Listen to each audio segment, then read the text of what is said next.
ಶ್ರೀಕೃಷ್ಣಾಯ ನಮಃ. ಶ್ರೀ ಗುರುಭ್ಯೋ ನಮಃ. ಪೂಜ್ಯಾಯ ರಾಘವೇಂದ್ರಾಯ ಸತ್ಯಧರ್ಮರತಾಯ ಚ ಭಜತಾಂ ಕಲ್ಪವೃಕ್ಷಾಯ ನಮತಾಂ ಕಾಮಧೇನವೇ. ಶ್ರೀರಾಘವೇಂದ್ರ ಎಂಬ ನಾಮಲೇಖನವನ್ನು 1,00,000 ಬಾರಿ ಮಾಡಬೇಕು. ಯಾರು ಹೀಗೆ 1,00,000 ಬಾರಿ ಶ್ರೀರಾಘವೇಂದ್ರ ಅಂತ ಬರೀತಾರೋ ಅವರಿಗೆ ಜೀವನದಲ್ಲಿ ತುಂಬ ದೊಡ್ಡ ಸಾಧನೆ ಆಗುತ್ತೆ, ಅವರ ಜೀವನ ಪವಿತ್ರವಾಗುತ್ತೆ. ಇದು ಮೊದಲ ಫಲ. ಆಮೇಲೆ ನಮ್ಮ ಇಷ್ಟಾರ್ಥಗಳು ನೆರವೇರುತ್ತೆ. ಅದಾದಮೇಲೆ ನಮ್ಮ ಏನೇನೋ ಕಷ್ಟಗಳಿರುತ್ತೆ, ಅದು ಕೂಡ ಪರಿಹಾರ ಆಗುತ್ತೆ. ಎಲ್ಲದಕ್ಕಿಂತ ಹೆಚ್ಚಾಗಿ ನಾನು ಈ ಜೀವನದಲ್ಲಿ ಏನು ಸಾಧನೆ ಮಾಡ್ಕೊಂಡಿದ್ದೀನಿ ಅಂದರೆ ಶ್ರೀರಾಘವೇಂದ್ರ ಎಂಬ ನಾಮ ಮಂತ್ರವನ್ನು 1,00,000 ಬಾರಿ ಬರೆದಿದ್ದೀನಿ. ಇದು ನನ್ನ ಹೆಮ್ಮೆ ಅಂತ ನಾವು ಹೇಳ್ಕೊಳ್ಬೋದು. ಇದು ತುಂಬ ದೊಡ್ಡ ಒಂದು ಪವಿತ್ರವಾದ ಒಂದು ಕಾರ್ಯ.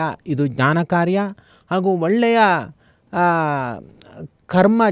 ಕರ್ಮ ಹಾಗೂ ಜ್ಞಾನ ಇವೆರಡೂ ಸೇರಿದಂತೆ ಮಾಡುವಂತಹ ಒಂದು ಒಳ್ಳೆಯ ಸಾಧನೆ ಇದಾಗಿದೆ. ಈ ಪವಿತ್ರವಾದ ಶ್ರೀರಾಘವೇಂದ್ರ ನಾಮ ಲೇಖನ ಯಜ್ಞವನ್ನು ನೀವು ಮಾಡಬೇಕಾದ್ರೆ ಸಂಕಲ್ಪ ಮತ್ತು ಕೃಷ್ಣಾರ್ಪಣಗಳು ತುಂಬ ಮುಖ್ಯ. ಸಂಕಲ್ಪಕ್ಕೆ ಹಾಗೂ ಶ್ರೀಕೃಷ್ಣಾರ್ಪಣಕ್ಕೆ ನೀವೇನೇನು ಸಿದ್ಧತೆಗಳನ್ನ ಮಾಡಿಕೊಳ್ಬೇಕು ಅನ್ನೋದನ್ನು ನಾನು ಈ ಪ್ರವಚನದಲ್ಲಿ ನಿಮಗೆ ತಿಳಿಸ್ತೀನಿ. ನೀವು ಇದೆಲ್ಲವನ್ನು ಕೂಡ ಕೇಳಿ ಸಿದ್ಧರಾಗಿ, ಅನಂತರ ನೀವು ಇನ್ನೊಂದು ವಿಡಿಯೋದಲ್ಲಿ ನಾನು ಸಂಪೂರ್ಣವಾಗಿ ಸಂಕಲ್ಪ ಮಂತ್ರವನ್ನು ನಾನು ಹೇಳಿರ್ತೀನಿ. ಅದನ್ನು ನೀವು ಪ್ಲೇ ಮಾಡಿ ಇಟ್ಕೊಂಡ್ರೆ ಸಾಕು. ಅಲ್ಲಿ ಹೇಗೆ ಹೇಳಿದೆ ಹಾಗೆ ನೀವು ಮಾಡ್ತಾ ಹೋದರೆ ಸಂಕಲ್ಪ ನಿಮಗೆ ನೆರವೇರುತ್ತೆ. ಅದರಂತೆ ಕೃಷ್ಣಾರ್ಪಣ ಮಂತ್ರ, ಅದಕ್ಕೆ ಸಂಬಂಧಪಟ್ಟಂತೆ ನಾನು ಇನ್ನೊಂದು ವಿಡಿಯೋ ಮೂಲಕ ನಿಮಗೆ ಇದನ್ನು ಅತ್ಯಂತ ಸ್ಪಷ್ಟವಾಗಿ ನಿಮಗೆ ತಿಳಿಸ್ತಾ ಹೋಗ್ತೀನಿ. ನೀವು ಇದರಂತೆ ಅನುಷ್ಠಾನ ಮಾಡಿ ಖಂಡಿತ ನಿಮಗೆ ನಿಮ್ಮ ಸಾಧನೆ ಅದು ಅತ್ಯಂತ ರಕ್ಷಣೆಯಿಂದ ಕೂಡುತ್ತೆ. ಯಾಕೆ ಅಂದರೆ ಯಾವುದೇ ಒಂದು ನಾವು ಒಳ್ಳೆಯ ಕರ್ಮಗಳನ್ನು ಮಾಡಬೇಕಾದ್ರೆ ಸಂಕಲ್ಪ ಮತ್ತು ಕೃಷ್ಣಾರ್ಪಣಗಳು ಬಹಳ ಮುಖ್ಯ.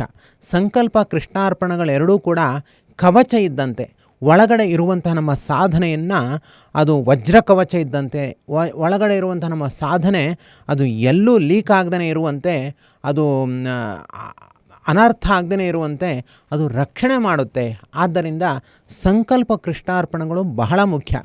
ನೀವು ಸಂಕಲ್ಪ ಕೃಷ್ಣಾರ್ಪಣಗಳು ಮಾಡ್ದೇ ಹಾಗೆ ನೀವು ಯಾವುದೇ ಸಾಧನೆಯನ್ನು ಮಾಡಿದ್ರೆ ಅದಕ್ಕೆ ನಿಜವಾದ ರಾಜಮುದ್ರೆ ಒತ್ತಿದಂತೆ ಇರಲ್ಲ, ಅದು ಅಧಿಕೃತವಾಗೋದಿಲ್ಲ ಹಾಗೂ ಅದು ಭಗವಂತನಿಗೆ ಸಮರ್ಪಿತ ಆಗೋದಿಲ್ಲ. ಆದ್ದರಿಂದ ಅದು ವ್ಯರ್ಥವಾಗುವ ಸಂದರ್ಭಗಳೇ ಹೆಚ್ಚಾಗಿ ಇರುತ್ತೆ. ನೀವು ಯಾವುದೇ ಒಂದು ರಾಯರ ಸೇವೆಯನ್ನು ಮಾಡಬೇಕಾದ್ರೂ ಕೂಡ ಸಂಕಲ್ಪ ಮಾಡಬೇಕು, ಕೃಷ್ಣಾರ್ಪಣೆ ಮಾಡಬೇಕು. ನಾನು ರಾಯರ ಸೇವೆಗೆ ಸಂಬಂಧಪಟ್ಟಂತೆಯೂ ಕೂಡ ಸಂಕಲ್ಪ ಮಂತ್ರವನ್ನು ಹೇಳ್ತೀನಿ. ಹಾಗೂ ನೀವು ರಾಯರ ಸೇವೆ ಮಾಡಿ ಕೃಷ್ಣಾರ್ಪಣೆ ಮಾಡಬೇಕಾದ್ರೂ ಕೂಡ ಕೃಷ್ಣಾರ್ಪಣ ಮಂತ್ರವನ್ನು ನಾನು ಹೇಳ್ತೀನಿ. ಹೀಗೆ ನಾಮಲೇಖನ ಯಜ್ಞಕ್ಕೆ ಸಂಬಂಧಪಟ್ಟಂತೆ ಸಂಕಲ್ಪ ಕೃಷ್ಣಾರ್ಪಣೆಗಳು, ಹಾಗೂ ನೀವು ಯಾವುದೇ ರಾಯರ ಸೇವೆ ನೀವು ಮಾಡಬೇಕಾದ್ರೂ ಕೂಡ ಅದಕ್ಕೆ ಸಂಬಂಧಪಟ್ಟಂತೆ ಸಂಕಲ್ಪ ಕೃಷ್ಣಾರ್ಪಣೆಗಳನ್ನು ನಾನು ನಿಮಗೆ ತಿಳಿಸ್ತೀನಿ. ಹಾಗೆ ನೀವು ಮಾಡ್ತಾ ಹೋಗಿ. ಹಾಗೆ ಮಾಡೋದರಿಂದ ನೀವು ಖಂಡಿತ ನಿಮ್ಮ ಸೇವೆ ಅದು ಪರಿಪೂರ್ಣತೆಯನ್ನು ಸಾಧಿಸುತ್ತೆ. ನೋಡಿ, ಶ್ರೀರಾಘವೇಂದ್ರ ಎಂಬ ನಾಮವನ್ನು 1,00,000 ಬಾರಿ ಬರೆಯಬೇಕು. ಇದನ್ನು 100 ಪುಸ್ತಕಗಳಲ್ಲಿ ಬರೆಯಬೇಕು ಅನ್ನೋದು ಒಂದು ಇಲ್ಲಿ ಮಾಡ್ತಾ ಇರುವಂತಹ ಒಂದು ಸಂಕಲ್ಪ. 100 ಅನ್ನುವಂಥದ್ದು ಒಂದು ಪರಿಪೂರ್ಣತೆಯ ಒಂದು ಸಂಕೇತ. 100 ಅನ್ನೋದೇನು ಸಂಖ್ಯೆ ಇದೆ ಅದು ಪರಿಪೂರ್ಣತೆಯ ಒಂದು ಸಂಕೇತ. 100 ಪುಸ್ತಕಗಳಲ್ಲಿ ನೀವು 1,00,000 ಶ್ರೀರಾಘವೇಂದ್ರ ಅಂತ ಬರೆದ್ರೆ ಅದು ಶತಸಹಸ್ರ ಅಂತ ಕರೆಸಿಕೊಳ್ಳುತ್ತೆ. 100, 1000, 1,00,000 ಇದೆಲ್ಲವೂ ಕೂಡ ಪರಿಪೂರ್ಣತೆಯನ್ನು ಹೊಂದುತ್ತೆ. ಅಂದರೆ ಶತಸಹಸ್ರ ಅಂತಂದರೆ 1000ಗಳ 100. ಆದ್ದರಿಂದ 100 ಎಂಬುದರಲ್ಲಿ ಒಂದು ವಿಶೇಷತೆ ಇದೆ, ಒಂದು ವೈಶಿಷ್ಟ್ಯ ಇದೆ. ಈ 100 ಪುಸ್ತಕಗಳಲ್ಲಿ ಭಗವಂತನ ಒಂದು ಸನ್ನಿಧಾನವನ್ನು ನೀವು ಚಿಂತನೆ ಮಾಡಬೇಕು. ಭಗವಂತನ 100 ರೂಪಗಳನ್ನು ನಾವು ಕಲಶ ಪೂಜೆಯಲ್ಲಿ ಹಾಗೂ ಮೂರ್ತಿ ಪೂಜೆಯ ಸಂದರ್ಭದಲ್ಲಿ ಆವಾಹನೆಯನ್ನು ನಾವು ಮಾಡ್ತೀವಿ. ಅದರಂತೆ ಈ ಒಂದು ಲೇಖನ ಯಜ್ಞ ಏನಿದೆ ಇಲ್ಲಿಯೂ ಕೂಡ ಭಗವಂತನ 100 ರೂಪಗಳನ್ನು ನಾವು ಆವಾಹನೆ ಮಾಡಬೇಕು. ನೀವು ಅದಕ್ಕೇನು ಪ್ರತ್ಯೇಕ ಮಂತ್ರ ಅವೆಲ್ಲ ಏನೂ ಬೇಡ. ನೀವು ಒಮ್ಮೆ ಪುಸ್ತಕದಲ್ಲಿ ಭಗವಂತನ 100 ರೂಪಗಳು ಇದೆ, ಅದನ್ನು ನಾನು ಆರಾಧನೆ ಮಾಡ್ತಾ ಇದ್ದೀನಿ ಅಂತ ನೀವು ಭಾವಿಸಿದರೆ ಸಾಕು, ನಿಮಗೆ ಆ ಪರಿಜ್ಞಾನ ಬಂದರೆ ಸಾಕು, ಅದು ಆ ಭಗವಂತ ನಿಮ್ಮ ಆ ಸೇವೆಯನ್ನು ಸ್ವೀಕಾರ ಮಾಡ್ತಾನೆ. ಅದರಂತೆ ವಾಯುದೇವರ 100 ರೂಪಗಳು ಇದೆ. ಅದರಲ್ಲಿ ವಾಯುದೇವರು ಅಂದರೆ ಹನುಮಂತ ದೇವರ 100 ರೂಪಗಳು ಆ ಪುಸ್ತಕದಲ್ಲಿ ಇದೆ. ಹಾಗೂ ಗುರುರಾಯರು ಅಂಶದಿಂದ 100 ರೂಪಗಳಲ್ಲಿ ಆ ಪುಸ್ತಕಗಳಲ್ಲಿ ನೆಲೆಸ್ತಾರೆ. ನೀವು ಯಾವುದೋ ಪುಸ್ತಕದಲ್ಲಿ ಶ್ರೀರಾಘವೇಂದ್ರ ಅಂತ ನೀವು ಬರೆಯಬಹುದು. ಇಲ್ಲಿ ಹೇಳುವಂಥ ಸಂಕಲ್ಪ ಕೃಷ್ಣಾರ್ಪಣಗಳನ್ನು ನೀವು ಅಳವಡಿಸಿಕೊಂಡು ಬರೆಯಬಹುದು. ಆದರೆ ನಮ್ಮ ಸಂಸ್ಥೆಯಿಂದ ತರಿಸಿಕೊಳ್ಳುವಂತಹ 100 ಪುಸ್ತಕಗಳಲ್ಲಿ ಒಂದು ವೈಶಿಷ್ಟ್ಯ ಇದೆ. ಏನು ಅಂತಂದರೆ, ಅದರಲ್ಲಿ ಮೊದಲ ಪುಟ ಹಾಗೂ ಕೊನೆಯ ಪುಟಗಳಲ್ಲಿ ದೈವಿಕವಾದ ಚಿಂತನೆ ಇದೆ, ಹಾಗೂ ರಾಯರ ಒಂದು ಫೋಟೋ ಇದೆ. ಅದರಿಂದ ನೀವು ಬರೆದಾಗ ಅದು ನಾವೇನೋ ಒಂದು ಯಜ್ಞ ಏನು ಮಾಡ್ತಾಯಿದ್ದೀವಿ, ಇದು ಪವಿತ್ರವಾಗಿದೆ ಅನ್ನುವಂತಹ ಭಾವ ಬರುತ್ತೆ. ಅದಕ್ಕೋಸ್ಕರ ನೀವು ಈ ಪುಸ್ತಕಗಳನ್ನು ನೀವು ತರಿಸಿಕೊಂಡು ನೀವು ಬರೆಯೋಕ್ಕೆ ಪ್ರಾರಂಭ ಮಾಡಿ. ಮತ್ತು ನಾವು 1,000 ರೂಪಾಯಿ ನಾವು ಹಣವನ್ನು ನಾವು ಹೇಳ್ತೀವಿ, ಯಾಕೆ 1,000 ರೂಪಾಯಿ ಕೊಡಬೇಕು ಅಂತ ಚಿಂತೆ ಮಾಡಬೇಡಿ. ಅದು ಗುರುರಾಯರಿಗೆ ಸಮರ್ಪಿತವಾಗುತ್ತೆ, ಹಾಗೂ ಮುಂದೆ ಮಾಡುವಂತಹ ಮಂತ್ರಮಂದಿರಕ್ಕೆ ಅದು ಸಮರ್ಪಿತವಾಗುತ್ತೆ. ಎಲ್ಲದಕ್ಕಿಂತ ಹೆಚ್ಚಾಗಿ ನಿಮಗೆ ಆ ಹಣವನ್ನು ನಾವು ವಾಪಸ್ ಮಾಡ್ತೀವಿ. ಯಾಕೆಂದರೆ ಪ್ರಶಸ್ತಿ ಪತ್ರದ ಮೂಲಕ ಹಾಗೂ ನಿಮ್ಮ ಸಾಧನೆಯನ್ನು ಉಲ್ಲೇಖ ಮಾಡುವ ಮೂಲಕ ಆ 1,000 ರೂಗಳನ್ನು ನಾವು ಇನ್ನೊಂದು ರೂಪದಲ್ಲಿ ನಾವು ಅಲ್ಲೇ ಇನ್ವೆಸ್ಟ್ ಮಾಡಿರ್ತೀವಿ. ಆದ್ದರಿಂದ ನೀವು ಹಣ ಖರ್ಚಾಯಿತು ಅಂತ ಚಿಂತೆ ಮಾಡುವ ಅವಶ್ಯಕತೆ ಇಲ್ಲ. ಶ್ರೀರಾಘವೇಂದ್ರ ಎಂಬ ನಾಮಲೇಖನ ಯಜ್ಞದಲ್ಲಿ ಪಾಲ್ಗೊಳ್ಳಿ, ನಿಮ್ಮ ಕಷ್ಟಗಳನ್ನು ನೀವು ಪರಿಹಾರ ಮಾಡಿಕೊಳ್ಳಿ, ಹಾಗೂ ನಿಮ್ಮ ಜೀವನದಲ್ಲಿ ಒಂದು ಒಳ್ಳೆಯ ಸಾಧನೆಯನ್ನು ಮಾಡಿರುವಂತಹ ಹೆಮ್ಮೆಗೆ ನೀವು ಪಾತ್ರರಾಗಿ. ನಿಮಗೆ ಸಾಧನೆ ಮಾಡಿಸಿದ ಹೆಮ್ಮೆ ಮಾತ್ರ ನಮಗೆ, ಸಾಧನೆ ಮಾಡಿದ ಹೆಮ್ಮೆ ನಿಮಗೆ.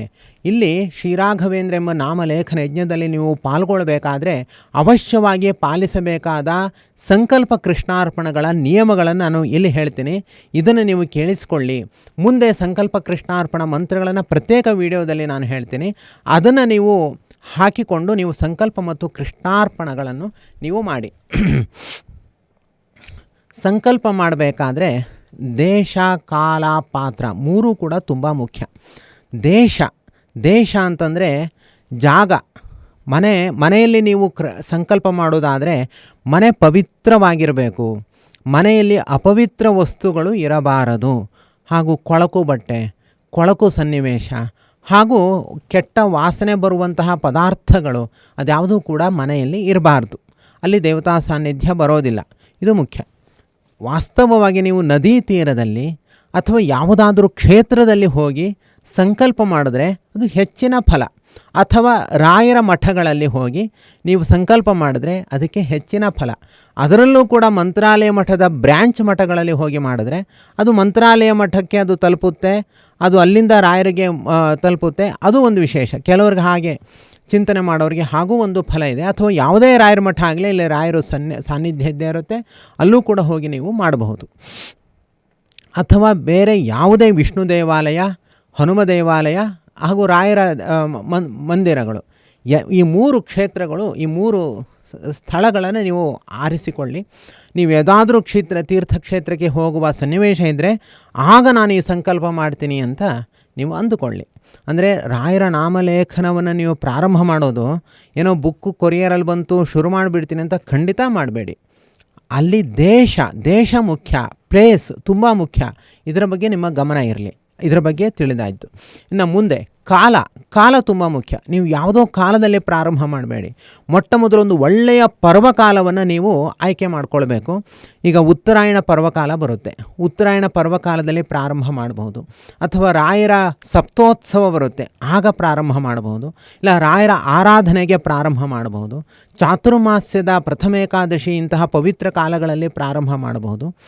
ಅಥವಾ ಬೇರೆ ಇನ್ಯಾವುದಾದ್ರೂ ಪುಷ್ಯಾರ್ಕ ಯೋಗ, ಗುರುಪುಷ್ಯ ಯೋಗ, ಅಥವಾ ಗುರುಪೂರ್ಣಿಮೆ, ಅಥವಾ ಇನ್ಯಾವುದಾದ್ರೂ ಒಳ್ಳೆಯ ಮಂಗಳ ದಿವಸಗಳು ಅಂತ ಇರುತ್ತೆ. ನಮ್ಮ ನಕ್ಷತ್ರಕ್ಕೆ ಅನುಗುಣವಾದ ಒಳ್ಳೊಳ್ಳೆಯ ದಿವಸಗಳು. ಅಥವಾ ಇನ್ನೇನು ಸಿಗಲಿಲ್ಲ ಅಂದರೆ ಗುರುವಾರ. ಹೀಗೆ ಒಳ್ಳೆಯ ಪರ್ವಕಾಲಗಳನ್ನೇ ನೀವು ಆಯ್ಕೆ ಮಾಡಬೇಕು ಹೊರತು ಯಾವುದೋ ಕಾಲದಲ್ಲಿ ಶುರು ಮಾಡೋದಲ್ಲ. ಏನೋ ಮಧ್ಯಾಹ್ನದ ಹೊತ್ತು ಇನ್ನೇನೋ ಎಲ್ಲೋ ಇದ್ದ ಹಾಗೆ ಏನೋ ಒಂದು ಸನ್ನಿವೇಶದಲ್ಲಿ ಶುರು ಮಾಡಿದ್ರೆ ಅದಕ್ಕೆ ಅಷ್ಟು ಒಂದು ತೂಕ ಇರಲ್ಲ ಸಾಧನೆಗೆ. ದೇಶ, ಕಾಲ 2 ಮುಖ್ಯ. ಇನ್ನೊಂದು ಪಾತ್ರ ಅಂದರೆ ಬರೆಯುವಂತಹ ವ್ಯಕ್ತಿ ಏನಿದೆ, ಈ ದೇಶದಲ್ಲಿ ದೇವರ ಸಾನ್ನಿಧ್ಯ ಇರುತ್ತೆ, ಕಾಲದಲ್ಲಿ ದೇವರ ಸಾನ್ನಿಧ್ಯ ಇರುತ್ತೆ, ಹಾಗೂ ನಮ್ಮಲ್ಲೂ ಕೂಡ ಒಂದು ದೇವರ ಸಾನ್ನಿಧ್ಯ. ತ್ರಿರೂಪಗಳಿಂದ ಆ ಭಗವಂತ ನಮಗೆ ಸಾಧನೆಯನ್ನು ಮಾಡಿಸ್ತಾನೆ. ಅಂದರೆ ನಮ್ಮ ದೇಹ ಶುದ್ಧಿಯಾಗಿರಬೇಕು. ನಮ್ಮ ದೇಹ ಕೊಳಕು ಆಗಿರಬಾರ್ದು, ಮನಸ್ಸು ಕೊಳತು ಹೋಗಿರಬಾರ್ದು, ಆತ್ಮ ಶುದ್ಧವಾಗಿರಬೇಕು. ದೇಹ, ಮನಸ್ಸು, ಆತ್ಮ ಪವಿತ್ರವಾಗಿರಬೇಕು. ಕೊಳಕು ಮನಸ್ಸು, ಕೊಳಕು ದೇಹ ಇದೆಲ್ಲವೂ ಕೂಡ ನಿಷಿದ್ಧ. ಅದಿರಬಾರ್ದು. ಮನಸ್ಸು ಸ್ವಚ್ಛವಾಗಿರಬೇಕು, ದೇಹ ಶುದ್ಧಿಯಾಗಿರಬೇಕು. ದೇಹ ಸ್ನಾನವನ್ನು ಮಾಡಿ ಪವಿತ್ರವಾಗಿರಬೇಕು. ಅದು ಕೂಡ ತುಂಬ ಕೆಲವೊಂದು ಸ್ಮೆಲ್ ಬರುತ್ತೆ, ಸೋಪು ಗೀಪು ಅಂತ ಹೇಳಿ. ಅದಕ್ಕೆಲ್ಲದಕ್ಕಿಂತ ಒಳ್ಳೆ ಸೀಗೆ ಪುಡಿ ಹಚ್ಕೊಂಡು ಪವಿತ್ರವಾದ ದೇಹ, ಹೊಲಿದ ಬಟ್ಟೆ ಉಟ್ಕೊಳ್ಬಾರ್ದು. ಯಾವಾಗಲೂ ಇದನ್ನು ಪಾಲನೆ ಮಾಡಲಿಕ್ಕೆ ನಮ್ಮಿಂದ ಸಾಧ್ಯ ಆಗಲ್ಲ. ಕನಿಷ್ಠ ಪಕ್ಷ ಈ ಸಂಕಲ್ಪ ಕೃಷ್ಣಾರ್ಪಣಗಳ ಸಂದರ್ಭದಲ್ಲಿ ಆದರೂ ಈ ನಿಯಮಗಳನ್ನು ಪಾಲನೆ ಮಾಡಿ ಅಂತ ನಾನು ಹೇಳ್ತಾ ಇದ್ದೀನಿ. ಹಾಗೆ ನೀವು ಮನೆ ಶುದ್ಧವಾಗಿರಬೇಕು. ಅಲ್ಲಿ ಏನೋ ಈರುಳ್ಳಿ ಬೆಳ್ಳುಳ್ಳಿ ಎಲ್ಲ ತುಂಬ ತಿಂದರೆ ದೇಹದಿಂದೆಲ್ಲ ತುಂಬ ವಾಸನೆ ಬರುತ್ತೆ, ಹೌದಾ? ಅದರಲ್ಲಿ ನಾವು ದೇವ್ರ ಮುಂದೆ ಕೂತ್ಕೊಳ್ಳಿಕ್ಕೆ ನಮಗೆ ದುರ್ಗಂಧ ದೇವರಿಗೆ ಕೊಟ್ಟಂತೆ ಆಗುತ್ತೆ. ಆದ್ದರಿಂದ ಈ ಸಂಕಲ್ಪ ಕೃಷ್ಣಾರ್ಪಣಗಳ ಹಿಂದಿನ ದಿವಸಗಳಲ್ಲಿ ಆದರೂ ಆ ಈರುಳ್ಳಿ ಬೆಳ್ಳುಳ್ಳಿ ಇಂತಹ ಅಪವಿತ್ರ ವಸ್ತುಗಳನ್ನು ಸ್ವೀಕಾರ ಮಾಡುವಂಥದ್ದು ಅವೆಲ್ಲ ಸ್ವಲ್ಪ ಪರಿತ್ಯಾಗ ಮಾಡಿ ಆದಷ್ಟು ದೇಹ ಶುದ್ಧವಾಗಿ ಇರುವಂತೆ ಹಣ್ಣು ಹಂಪಲು ತರಕಾರಿ ಇದೆಲ್ಲ ತುಂಬ ಶುದ್ಧವಾದದ್ದು, ಅದನ್ನು ಮಾತ್ರ ಸೇವನೆ ಮಾಡಿ ಶುದ್ಧವಾಗಿ ದೇಹವನ್ನು ಇಟ್ಟುಕೊಂಡು ಮನಸ್ಸನ್ನು ಶುದ್ಧವಾಗಿ ಇಟ್ಟುಕೊಂಡು ನಾವು ಈ ಸಂಕಲ್ಪವನ್ನು ನಾವು ಮಾಡಬೇಕು. ಹೀಗೆ ದೇಶ ಕಾಲ ಪಾತ್ರ ಮೂರೂ ಕೂಡ ಪವಿತ್ರವಾಗಿರಬೇಕು. ಇದರ ಬಗ್ಗೆ ನೀವು ಗಮನವನ್ನು ಹರಿಸಿ. ಮತ್ತು ಕಾಲದಲ್ಲಿ ಇನ್ನೊಂದು ನಾನು ಹೇಳಬೇಕು ಏನಂದರೆ, ಪ್ರಾತಃ ಕಾಲದಲ್ಲೇ ಸೂರ್ಯೋದಯಕ್ಕೂ ಅರ್ಧ ಗಂಟೆ ಮೊದಲು. ಈಗ 7 ಗಂಟೆಗೆ ಸೂರ್ಯೋದಯ ಇದ್ದರೆ 6:30, 6 ಗಂಟೆಗೆ ಸೂರ್ಯೋದಯ ಇದ್ದರೆ 5:30. ಈ ಸಂದರ್ಭದಲ್ಲಿ ನೀವು ಸಂಕಲ್ಪವನ್ನು ಮಾಡಬೇಕು. ಸಾಯಂಕಾಲನೂ ಮಾಡ್ಬೋದು, ಆದರೆ ತಿಂದು ದೇಹ ಎಲ್ಲ ಅಪವಿತ್ರ ಆಗಿರುತ್ತೆ. ಇನ್ನೊಂದು ಸ್ನಾನ ಮಾಡಲಿಕ್ಕೆ ಮನಸ್ಸು ಬರಲ್ಲ, ಇದು ಇನ್ನೊಂದು ಸಮಸ್ಯೆ. ಅದೆಲ್ಲದಕ್ಕಿಂತ ಸುಮ್ಮನೆ ಬೆಳಿಗ್ಗೆ ಪ್ರಾತಃ ಕಾಲದಲ್ಲಿ ಪ್ರಾರಂಭ ಮಾಡಿದ್ರೆ ತುಂಬ ಪ್ರಶಸ್ತ. ಅದು ಒಂದು ದಿನ ಜಾಡ್ಯ ಬಿಟ್ಟು ಬೇಗ ಎದ್ದು ಶುದ್ಧವಾಗಿ ಸ್ನಾನವನ್ನು ಮಾಡಿ, ಜಾಯಿಂಟ್ ಮಾಡಿರೋ ಬಟ್ಟೆ ಬೇಡ, 2 ಬಟ್ಟೆ ಕಟ್ ಪೀಸ್ ಮಾಡಿ ಹೊಲೆದಿರ್ತಾರಲ್ಲ ಆ ಬಟ್ಟೆಗಳನ್ನು ನಿಷೇಧ ಮಾಡಿದ್ದಾರೆ ಶಾಸ್ತ್ರದಲ್ಲಿ. ಅದು ಸಂಕಲ್ಪ ಕೃಷ್ಣಾರ್ಪಣ ದಿವಸಗಳಲ್ಲಾದರೂ ಕೂಡ ಅದನ್ನು ಪರಿತ್ಯಾಗ ಮಾಡಬೇಕು. ಹಾಗೆ ಹಿಂದಿನ ಕಾಲದಲ್ಲಿ ನೀವು ವಸ್ತ್ರ ವಿನ್ಯಾಸ ನೋಡಿರ್ತೀರಲ್ಲ, ಆ ಥರ ಒಂದು ದಿವಸ ದೇವರ ಮುಂದೆ ಕುಳಿತು ಆ ವಸ್ತ್ರ ಸಂಹಿತೆಯನ್ನು ಪರಿಪಾಲನೆ ಮಾಡಿ ನೀವು ಶುದ್ಧವಾಗಿ ಪ್ರಾರಂಭ ಮಾಡಬೇಕು. ಮತ್ತು ಸಂಕಲ್ಪ ಮಾಡುವ ಮೊದಲು ಅಥವಾ ಕೃಷ್ಣಾರ್ಪಣ ಮಾಡುವ ಮೊದಲು ದೇಹದಲ್ಲಿ ಊರ್ಧ್ವಪುಂಡ್ರ, ಹಣೆಯಲ್ಲಿ ಊರ್ಧ್ವಪುಂಡ್ರವನ್ನು ಧಾರಣೆ ಮಾಡಿರಬೇಕು. ಗೋಪಿಚಂದನದಿಂದ ಹಣೆಯಲ್ಲಿ ಒಂದು ನಾಮವನ್ನು ಊರ್ಧ್ವಮುಖವಾಗಿ ನೀವು ಹಾಕಿಕೊಂಡಿರಬೇಕು. ಅಥವಾ ಗೋಪಿಚಂದನ ಸಿಗಲಿಲ್ಲ ಅಂದರೆ ನೀರಿನಲ್ಲಿ ಹಚ್ಚಿಕೊಂಡರೂ ಕೂಡ ಪರವಾಗಿಲ್ಲ. ಹೀಗೆ ಹಚ್ಚಿಕೊಂಡು ನೀವು ಕಣ್ಮುಚ್ಚಿ ಒಂದು ಕ್ಷಣ ದೇವರನ್ನು, ಪುಂಡರೀಕಾಕ್ಷ ಅಂತ ದೇವರ ಹೆಸರು. ಪುಂಡರೀಕ ಅಂತಂದರೆ ಕಮಲ ಅಂತ, ಅಕ್ಷ ಅಂದರೆ ಕಣ್ಣು, ಕಮಲದಂತೆ ಕಣ್ಣುಗಳುಳ್ಳ ಅಂದರೆ ಆ ಮಂದಹಾಸ ಪ್ರೀತಿಯ ನೋಟದಿಂದ ಕೂಡಿರುವಂತಹ ಭಗವಂತನ ಮುಖಕಮಲವನ್ನು ಒಮ್ಮೆ 1 ಸೆಕೆಂಡು ಅಥವಾ 1 ಸೆಕೆಂಡಲ್ಲಿ ಇನ್ನೊಂದು ಮಿನಿ ಸೆಕೆಂಡ್ ಅಂತ ಇಟ್ಕೊಳ್ಳಿ, ಅಷ್ಟು ಕಾಲ ನೀವು ಸ್ಮರಣೆ ಮಾಡುವ ಮಾತ್ರದಿಂದಲೇ ನೀವು ಯಾವುದೇ ಅವಸ್ಥೆಯಲ್ಲಿದ್ದರೂ ಕೂಡ, ಹೇಗೆ ಇದ್ದರೂ ಕೂಡ ನೀವು ಪವಿತ್ರರಾಗ್ತೀರಾ. ಹೀಗೆ ಆ ಪುಂಡರೀಕಾಕ್ಷನನ್ನು ನೀವು ಒಂದೇ 1 ಸೆಕೆಂಡು ನೀವು ಸ್ಮರಣೆ ಮಾಡಬೇಕು. ತುಂಬ ಹೊತ್ತು ಮಾಡಲಿಕ್ಕೆ ಹೋಗಬೇಡಿ, ಯಾಕೆಂದರೆ ಮತ್ತೆ ಮನಸ್ಸು ಹಾಳಾಗಿ ಹೋಗಿಬಿಡುತ್ತೆ. 1 ಸೆಕೆಂಡ್ ಕಣ್ಮುಚ್ಚಿ ಪುಂಡರೀಕಾಕ್ಷ ಅಂತ ಅಂದರೆ ಸಾಕು, ಆ ಭಗವಂತನ ಕರುಣಾಪೂರ್ಣವಾದ ದೃಷ್ಟಿ ನಿಮ್ಮ ಮೇಲೆ ಬೀಳುತ್ತೆ. ನಿಮ್ಮ ದೇಹ, ಮನಸ್ಸು, ಆತ್ಮ ಮೂರೂ ಕೂಡ ಶುದ್ಧವಾಗುತ್ತೆ. ಹೀಗೆ ನೀವು ಶುಚಿರ್ಭೂತರಾಗಬೇಕು. ದೇಶ ಕಾಲ ಪಾತ್ರಗಳಿಂದ ನೀವು ಶುಚಿರ್ಭೂತರಾಗಬೇಕು. ಹಾಗೂ ದೇವರ ಮನೆಯಲ್ಲಿ ಕುಳಿತು ಸಂಕಲ್ಪವನ್ನು ಮಾಡಬೇಕು. ದೇವರ ಮನೆಯಲ್ಲಿ ರಾಮದೇವರ, ಶ್ರೀರಾಮದೇವರ ಅಥವಾ ಮಹಾವಿಷ್ಣುವಿನ, ಶ್ರೀಕೃಷ್ಣನ ಫೋಟೋ ಇರಬೇಕು ಮೇಲೆ. ಅದರ ಕೆಳಗಡೆ ಹನುಮಂತ ದೇವರ ಫೋಟೋ ಇರಬೇಕು. ಅದರ ಕೆಳಗಡೆ ಗುರುರಾಯರ ಪರಿಮಳ ಗ್ರಂಥ ಅಥವಾ ಗುರುರಾಯರ ಯಾವುದೇ ಒಂದು ಸಾನ್ನಿಧ್ಯ ಇರುವಂತಹ ಫೋಟೋ ಇತ್ಯಾದಿಗಳು ಇರಬೇಕು. ಹೀಗೆ ಇದ್ದು ಮೊದಲೇ ಅದರಲ್ಲಿ ನಂದಾದೀಪ ಇರಬೇಕು ದೇವರ ಮನೆಯಲ್ಲಿ. ಪುನಃ ನೀವು ತುಪ್ಪದ 2 ದೀಪಗಳನ್ನು ಹಚ್ಚಬೇಕು. ಅದು ಈಗಲೇ ಬೇಡ, ಮುಂದೆ ನಾನು ಹೇಳ್ತೀನಿ. ತುಪ್ಪದ ದೀಪ ಹಚ್ಚುವ ಕ್ರಮವನ್ನು ನಾನು ಸಂಕಲ್ಪದ ಸಂದರ್ಭದಲ್ಲಿ ನಾನು ಹೇಳ್ತೀನಿ. ಮೊದಲೇ ದೀಪ ಇರಬೇಕು, ಆಮೇಲೆ 2 ದೀಪಗಳನ್ನು ಹಚ್ಚಬೇಕು. ಇಷ್ಟು ನೀವು ನಿಮ್ಮ ಗಮನಕ್ಕೆ ಇರಲಿ. ಹೀಗೆ ನೀವು ಮಾಡಿದ ಮೇಲೆ ಕೆಲವೊಂದು ಸಾಮಗ್ರಿಗಳನ್ನು ನೀವು ಸಿದ್ಧತೆ ಮಾಡಿಕೊಳ್ಬೇಕು. ಮುಖ್ಯವಾಗಿ ಒಂದು ಹರಿವಾಣ, ಸ್ಟೀಲ್ ಬೇಡ, ಅದು ಊಟ ಮಾಡಿರುವಂಥದ್ದು, ಎಂಜಲು ಮಾಡಿರುವಂಥದ್ದು ಯಾವ ಪಾತ್ರೆಗಳು ದೇವರ ಮನೆಗೆ ಬೇಡ. ದೇವರಿಗೆ ಸಮರ್ಪಿತವಾಗಿರುವಂಥದ್ದೆಲ್ಲ ಶುದ್ಧವಾಗಿರಬೇಕು. ಆದ್ದರಿಂದ ತಾಮ್ರದ ಹರಿವಾಣ ಅಥವಾ ಹಿತ್ತಾಳೆದು ಹರಿವಾಣ, ಅದರಲ್ಲಿ 2 ತೆಂಗಿನಕಾಯಿ ಮತ್ತು 2 ದೀಪ, ಬೆಳ್ಳಿಯ 2 ದೀಪ, ಅದು 5 ಇಂಚು ಎತ್ತರ ಇರುವಂತಹ 2 ಬೆಳ್ಳಿಯ ದೀಪ ಇದ್ದರೆ ಒಳ್ಳೆಯದು. 2 ದೀಪ, ತುಪ್ಪದ 2 ದೀಪ, ಮತ್ತು 2 ತೆಂಗಿನಕಾಯಿ, ಹೂವು, ಹಣ್ಣು, ಬಾಳೆಹಣ್ಣು. ಹಣ್ಣಂದರೆ ನಿಷಿದ್ಧವಾದದ್ದು ಹಣ್ಣು ಕೆಲವು ಇರುತ್ತೆ, ಅದಕ್ಕೆ ಸುಮ್ಮನೆ ಬಾಳೆಹಣ್ಣು ಇಟ್ಕೊಂಡ್ಬಿಟ್ರೆ ಒಳ್ಳೆಯದು. ಹಣ್ಣು ಮತ್ತು ಹೂವು ಕೂಡ ಪರಿಮಳ ಬರ್ತಾ ಇರುವಂಥ ಹೂವಾಗಬೇಕು. ಈಗಿನ ಕಾಲದಲ್ಲಿ ಸೇವಂತಿಗೆ ಹೂವಿದೆ, ಅದು ಚೆಂಡು ಹೂ ಥರ ವಾಸನೆ ಪರಿಮಳನೇ ಇರೋದಿಲ್ಲ ಅದರಲ್ಲಿ.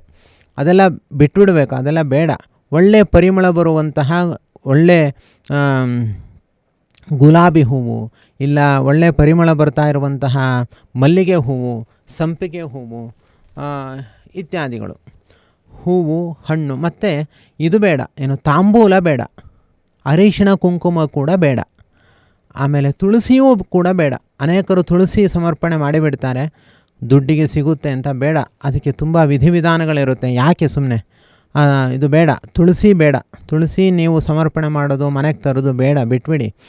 ಆಮೇಲೆ ಹೂವು, ಹಣ್ಣು, ಕಲಶ ಬೇಕು, 1-2-3 ತಾಮ್ರದ ಪಾತ್ರೆಗಳು ಬೇಕು, ಮತ್ತು ಕುಂಕುಮ. ಆಗಲೇ ಮುತ್ತೈದೆಯರು ಒಮ್ಮೆ ಊರ್ಧ್ವ ಪುಂಡ್ರ ಹಚ್ಚಿಕೊಂಡು ಆಮೇಲೆ ಕುಂಕುಮ, ಅರಿಶಿಣ ಕುಂಕುಮವನ್ನು ಧಾರಣೆ ಮಾಡಬೇಕು. ಇಷ್ಟು ಸಾಮಗ್ರಿ ಸಾಕು. ಇನ್ನು ಗೆಜ್ಜೆ ವಸ್ತ್ರ ಕೂಡ ಬೇಡ. ಗೆಜ್ಜೆ ವಸ್ತ್ರ ಬೇಡ, ಅರಿಶಿಣ ಕುಂಕುಮ ಬೇಡ, ತುಳಸಿ ಬೇಡ, ತಾಂಬೂಲ ಬೇಡ, ಯಾವುದೂ ಬೇಡ. ಯಾವುದು ಬೇಕು ಅನ್ನೋದನ್ನು ನಾನಿಲ್ಲಿ ಹೇಳಿದ್ದೀನಿ. ಮತ್ತು ಗಂಟೆ ಅಷ್ಟಿದ್ರೆ ಸಾಕು. ಇನ್ನು ಮಂಗಳಾರತಿ ಮಾಡಲಿಕ್ಕೆ, ಆರತಿ ಮಾಡಲಿಕ್ಕೆ ಏನಾದರೂ ಒಂದು ವ್ಯವಸ್ಥೆ, ಅದು ನೀವು ದೀಪದಲ್ಲೂ ಮಾಡ್ಬೋದು, ಇಲ್ಲ ಮಂಗಳಾರತಿ ಬತ್ತಿಯಲ್ಲೂ ಕೂಡ ಆರತಿ ಮಾಡಲಿಕ್ಕೆ ಒಂದು ವ್ಯವಸ್ಥೆ. ಇಷ್ಟು ನೀವು ಪರಿಕರಗಳನ್ನು ಸಿದ್ಧತೆ ಮಾಡಿಕೊಂಡ್ರೆ ಸಾಕು. ಆಮೇಲೆ ಭೂಮಿ ಮೇಲೆ ಕೂಡುವಂತೆ ಇಲ್ಲ, ಒಂದು ಆಸನ ಹಾಕಿಕೊಂಡೇ ಕೂತ್ಕೊಳ್ಬೇಕು. ಅದು ಕೂತ್ಕೊಳ್ಳಿಕ್ಕೆ ಒಂದು ಆಸನ. ಮತ್ತು ಗೃಹಸ್ಥರಾಗಿದ್ದರೆ ಗಂಡ ಹೆಂಡತಿ ಇಬ್ಬರು ಒಟ್ಟಿಗೆ ಸಂಕಲ್ಪ ಮಾಡೋದೇ ಒಳ್ಳೆಯದು. ಒಬ್ಬೊಬ್ಬರೇ ಬೇಡ, ಬರೀ ಹೆಂಡತಿ ಸಂಕಲ್ಪ, ಬರೀ ಗಂಡ, ಮೊಬೈಲ್ ಇರುತ್ತೆ, ಮೊಬೈಲ್ ಹಾಕ್ಕೊಂಡು ಸಂಕಲ್ಪ ಮಾಡಿಬಿಡ್ತೀವಿ ಅನ್ನೋದು ಬೇಡ. ಇಲ್ಲ ಟೈಮೇ ಆಗಲ್ಲ ಅಂತಂದರೆ ಕನಿಷ್ಠ ಪಕ್ಷ ಉಳಿದಿದ್ದೆಲ್ಲ ಪ್ರಕ್ರಿಯೆ ಮಾಡಿ, ಆ 1 ಸೆಕೆಂಡ್ 2 ಸೆಕೆಂಡ್ ಒಂದು ಕೆಲಸ ಇರುತ್ತೆ, ಅಷ್ಟಕ್ಕೆ ಮಾತ್ರ ಗಂಡ ಹೆಂಡತಿ ಒಟ್ಟಿಗೆ ಆದರೂ ಕೂಡ ಸೇರಬೇಕು. ಈಗ 10 ನಿಮಿಷದ ಸಂಕಲ್ಪ ಇದ್ದರೆ ಅಲ್ಲಿ ಒಬ್ಬರು ನೀರು ಹಾಕಬೇಕು, ನೀರು ಬಿಡಬೇಕು, ಕೈ ಮುಗಿಬೇಕು ಅಂತ ಒಂದಿರುತ್ತೆ ಪ್ರಕ್ರಿಯೆ. ಅಷ್ಟಕ್ಕಾದರೂ ಗಂಡ ಹೆಂಡತಿ ಒಟ್ಟಿಗೆ ಕೂತು ಮಾಡಬೇಕು, ಬೇರೆ ಬೇರೆ ಮಾಡುವುದು ಬೇಡ. ಇನ್ನು ಒಂದು ವೇಳೆ ಮದುವೆ ಆಗಿಲ್ಲ ಅಂತಂದರೆ ಅವರು ಬ್ರಹ್ಮಚಾರಿಗಳು ಮಾತ್ರ ಮಾಡಬಹುದು, ತೊಂದರೆ ಇಲ್ಲ. ಇನ್ನು ಹೆಣ್ಣು ಮಕ್ಕಳೇನು ಮಾಡಬೇಕು ಅಂತಂದರೆ, ಮದುವೆ ಆಗದ ಹೆಣ್ಣು ಮಕ್ಕಳೇನು ಮಾಡಬೇಕು ಅಂದರೆ ತಂದೆ ತಾಯಿ ಹತ್ರ ಮಾಡಿಸ್ಬೇಕು. ಅವರು ಸುಮ್ಮನೆ ದೂರದಲ್ಲಿ ಕೂತಿರಬೇಕು. ಇಲ್ಲ ತಂದೆ ತಾಯಿಯೂ ಇಲ್ಲ, ಯಾರೂ ಇಲ್ಲ ಅಂತಂದರೆ ಅವರು ಏನು ಮಾಡ್ಬೋದು ಅಂತಂದರೆ, ಹಾಗೆ ನಮ್ಮ ಗುರುಗಳು ಅಥವಾ ತಂದೆ ತಾಯಿ ಮೂಲಕ ಮಾಡ್ತಾ ಇದ್ದಾರೆ ಅಂತ ಅನುಸಂಧಾನ ಮಾಡ್ಕೊಂಡು ತಾವು ಮಾಡ್ಬೋದು. ಅದು ತೀರಾ ಅನಿವಾರ್ಯ ಪಕ್ಷದಲ್ಲಿ ನಮ್ಮ ತಂದೆ ತಾಯಿ ಮಾಡ್ತಿದ್ದಾರೆ ಅಂತ ಅನುಸಂಧಾನ ಮಾಡಿಕೊಂಡು, ನಾ ಮಾಡ್ತಾ ಇಲ್ಲ, ನನ್ನ ಹೆಸರಿನಲ್ಲಿ ಅವ್ರು ಮಾಡ್ತಾರೆ ಅಂತ ಅನುಸಂಧಾನ ಮಾಡ್ಕೊಂಡು ಹಾಗೆ ಮಾಡಬೇಕು. ಹೀಗೆ ನಾವು ಆ ಸಿದ್ಧತೆಗಳನ್ನು ಮಾಡಬೇಕು ಸಂಕಲ್ಪಕ್ಕೆ. ವಾಸ್ತವವಾಗಿ ಸಂಕಲ್ಪ ಕೃಷ್ಣಾರ್ಪಣೆಗಳಿಗೆ ಪುರೋಹಿತರು ಬೇಕು. ಹೀಗೆಲ್ಲ ತುಂಬ ಫಾರ್ವರ್ಡ್ ಇದು ಯುಗ. ಎಲ್ಲ ಮೊಬೈಲ್ ಇಟ್ಕೊಂಡ್ಬಿಡೋದು ಮಾಡೋದು ಹೀಗೆಲ್ಲ ಮಾಡಬಾರ್ದು. ಅದು ಶಾಸ್ತ್ರದಲ್ಲಿ ನಿಷೇಧ ಮಾಡಿದ್ದಾರೆ. ಇದೆಲ್ಲ ತಪ್ಪು. ನಾನೀಗ ಹೇಳ್ತಾ ಇರೋ ಮಾರ್ಗವೇ ತಪ್ಪಿದು. ಮೊಬೈಲ್ ಪ್ಲೇ ಮಾಡ್ಕೊಂಡ್ಬಿಟ್ಟು ಸಂಕಲ್ಪ ಮಾಡಿಬಿಟ್ಟೆ ಅನ್ನೋದೆಲ್ಲ ತಪ್ಪು, ಮಾಡಬಾರ್ದು. ಒಬ್ಬರು ಪುರೋಹಿತರನ್ನು ಕರೆಸ್ಬೇಕು, ಅವ್ರಿಗೆ ಕ್ಲೀನಾಗಿ ಅವ್ರಿಗೆ ಏನೇನು ಬೇಕೋ ಅದೆಲ್ಲ ಅವರಿಗೆ ದಕ್ಷಿಣೆ ಎಲ್ಲ ಕೊಟ್ಟು ಮಾಡಬೇಕು. ಆದರೆ ಏನು ಮಾಡೋದು, ಅನುಕೂಲ ಇರಲ್ಲ. ನಮ್ಮ ದೇಶ ಕಾಲಗಳಿಗೆಲ್ಲ ಅನುಕೂಲ ಅವರು ಇರಲ್ಲ. ಅದಕ್ಕೆ ನಾನಿಲ್ಲೇನು ಹೇಳಿರ್ತೇನೆ ಅದು ನೀವು ಮೊಬೈಲಲ್ಲಿ ಪ್ಲೇ ಮಾಡಿಕೊಂಡು ಆಮೇಲೆ ಒಂದಿಷ್ಟು ದಕ್ಷಿಣೆಯನ್ನು ತೊಗೊಂಡು ಹೋಗಿ ಒಬ್ಬರು ಪುರೋಹಿತರು ಕೊಡಬೇಕು ನೀವು. ಅದು ಕಂಪಲ್ಸರಿ. ಏನು 10 ರೂಪಾಯಿ ಆದರೂ ಕೊಡಿ, ಪರವಾಗಿಲ್ಲ, 100 ರೂಪಾಯಿ ಆದರೂ ಕೊಡಿ. ಒಂದು ಮಠದಲ್ಲಿರುವಂತಹ ಒಬ್ಬರು ಅರ್ಚಕರಿಗೆ ತೆಗೆದುಕೊಂಡು ಹೋಗಿ ಏತನ್ನಿಮಿತ್ತವಾಗಿ ಸಂಕಲ್ಪ ಮತ್ತು ಕೃಷ್ಣಾರ್ಪಣೆ ನಿಮಿತ್ತವಾಗಿ ನೀವು ಪುರೋಹಿತರಿಗೆ ದಕ್ಷಿಣೆಯನ್ನು ಕೊಡ್ಬೋದು. ಇಲ್ಲ ಆಗಲ್ಲ, ನಾವು ಕೊಡಲ್ಲ ಅಂದರೆ ಒಂದು ಹಸುವಿಗೆ ಒಂದು ಗೋಗ್ರಾಸ, 1-2 ಬಾಳೆಹಣ್ಣು ಅಥವಾ ಅಕ್ಕಿ, ಅಥವಾ ಅದು ಹಸುವಿಗೆ ಏನು ಆಹಾರ ಕೊಟ್ಟರೆ ಅದಕ್ಕೆ ಆರೋಗ್ಯ ಪುಷ್ಟಿ ಆಗುತ್ತೆ ಅಂತಹ ಪದಾರ್ಥವನ್ನು ಹಸುವಿಗಾದರೂ ಕೂಡ ಕೊಡಬೇಕು. ಕೆಲವೊಂದು ಸಂದರ್ಭದಲ್ಲಿ ನಮಗೆ ದೇವರ ನೈವೇದ್ಯ ಸಿಗೋದಿಲ್ಲ. ಅವಾಗ ಏನು ಮಾಡಬೇಕು ಗೊತ್ತಾ, ಹಸುವಿಗೆ ನೀವು ಹಣ್ಣನ್ನು ಕೊಟ್ಬಿಟ್ಟು, ಬಾಳೆಹಣ್ಣು ಅಥವಾ ಬೆಲ್ಲ ಏನಾದರೂ ಕೊಟ್ಬಿಟ್ಟು ನೀವು ಬಂದು ಊಟ ಮಾಡ್ಬೋದು ಅಂತ ಇದೆ. ಒಟ್ಟು ನೈವೇದ್ಯ ಮಾಡದೆ ಊಟ ಮಾಡುವಂತೆ ಇಲ್ಲ. ಯಾರು ಈ ಒಂದು ಸಾಧನೆಯಲ್ಲಿ ನಿಮ್ಮನ್ನು ನೀವು ತೊಡಗಿಸಿಕೊಳ್ತೀರೋ, ನಾನು ನಿಮ್ಮ ಬಳಿ ಹೇಳುವಂಥ ಒಂದು ಮುಖ್ಯವಾದ ಧರ್ಮವೇ ಇದು. ಏನು ಅಂದರೆ, ನಿತ್ಯವೂ ನೀವು ಊಟ ಮಾಡಬೇಕಾದ್ರೆ ದೇವರಿಗೆ ಸಮರ್ಪಣೆ ಮಾಡದೆ ತಿನ್ನಲಿಕ್ಕೆ ಹೋಗಬೇಡಿ. ಕೃಷ್ಣ ಪರಮಾತ್ಮ ಭಗವದ್ಗೀತೆಯಲ್ಲಿ ಸಿಕ್ಕಾಬಟ್ಟೆ ಬೈದಿದ್ದಾನದು ಅಂಥವನ್ನ. ಯಾರು ತಮಗೋಸ್ಕರ ಅಡುಗೆ ಮಾಡ್ಕೊಂಡು ಊಟ ಮಾಡ್ತಾರೋ ಅವರು ತಿನ್ನುವುದು ಅನ್ನವನ್ನಲ್ಲ, ಅಘಂ ಪಾಪಾಹ, ತಮ್ಮ ಪಾಪವನ್ನೇ ತಾವು ತಿಂತಾರೆ ಅಂತ ಕೃಷ್ಣ ಪರಮಾತ್ಮ, ಬೇರೆ ಯಾರೂ ಅಲ್ಲ, ಸಾಕ್ಷಾತ್ ದೇವರೇ ಬೈದುಬಿಟ್ಟಿದ್ದಾನೆ. ಅದರಿಂದ ಏನು ಮಾಡಿದ್ರೂ ಅದನ್ನು ದೇವರಿಗೆ ಸಮರ್ಪಣೆ ಮಾಡಿ ತಿನ್ನುವ ಒಂದು ರೂಢಿಯನ್ನು ಮಾಡಿಕೊಳ್ಳಿ ಮನೆಯಲ್ಲಿ. ಆಮೇಲೆ ತೀರ್ಥ ಯಾವಾಗಲೂ ಇರಬೇಕು. ದೇವಸ್ಥಾನಗಳಲ್ಲಿ ಅಥವಾ ನೀವು ಮಠಗಳಿಗೆ ಹೋದಾಗ ಬರೀ ಖಾಲಿ ಕೈಯಲ್ಲಿ ತೀರ್ಥ ತೊಗೊಂಡು ಅಲ್ಲೇ ಮುಗಿಸಿ ಬರಬೇಡಿ. ಒಂದು ಬಟ್ಲು ತೊಗೊಂಡು ಆ ತೀರ್ಥ ಮನೆಯಲ್ಲಿ ಇಟ್ಕೊಂಡು ನಿತ್ಯ ಊಟ ಮಾಡುವ ಮೊದಲು ತೀರ್ಥ ತೆಗೆದುಕೊಂಡೇ ಊಟ ಮಾಡ್ತೀನಿ ಅಂತ ಒಂದು ಒಳ್ಳೆಯ ಕೆಲಸ ಪ್ರಾರಂಭ ಮಾಡಿ ನೋಡಿ, ನಿಮಗೆ ಎಷ್ಟು ಖುಷಿಯಾಗುತ್ತೆ ಅದರಿಂದ ಅಂತ. ಇದೆಲ್ಲ ಕಲಿಯಬೇಕಾದ ಒಂದು ಬೇಸಿಕ್ ಧರ್ಮಗಳು, ಇದನ್ನೆಲ್ಲ ನೀವು ಅಳವಡಿಸ್ಕೊಳ್ಳಿ. ಹೀಗೆ ನೀವು ಸಂಕಲ್ಪ ಮತ್ತು ಕೃಷ್ಣಾರ್ಪಣ ಎರಡಕ್ಕೂ ಕೂಡ ಇಷ್ಟು ಪರಿಕರಗಳು ಬೇಕು.